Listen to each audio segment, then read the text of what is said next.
बिस्मिल्लाहिर्रहमानिर्रहीम अस्सलाम वालेकुम नाजरीन। जी हाँ, आप देख रहे हैं असल हकीकत यूट्यूब चैनल और आपको नई वीडियो में खुश आमदीद कहते हैं। नाजरीन गिराम, आपको आगाह करते चलें पाकिस्तान से फ़्लाइट्स के हवाले से। पाकिस्तान से जितनी भी परवाज़ें अब कनाडा के लिए रवाना होने वाली थीं उनको आइंदा आने वाले 30 दिनों के लिए मुकम्मल तौर पर ख़त्म कर दिया गया है।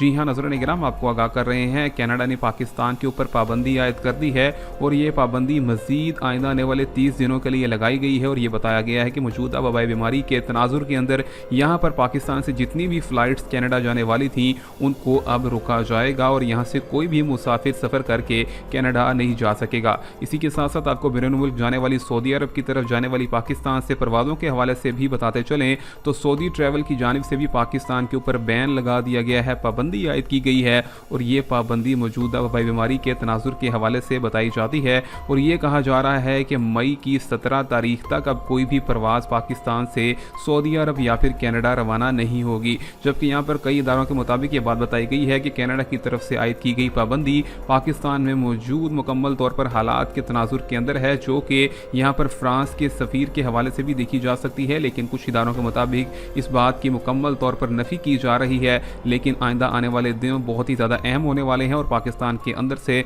यहाँ से अब कनाडा कोई भी फ़्लाइट नहीं रवाना की जाएगी। ये थी अब तक की लेटेस्ट अपडेट। मिलेंगे नई वीडियो में, तब तक के लिए अल्लाह हाफिज़।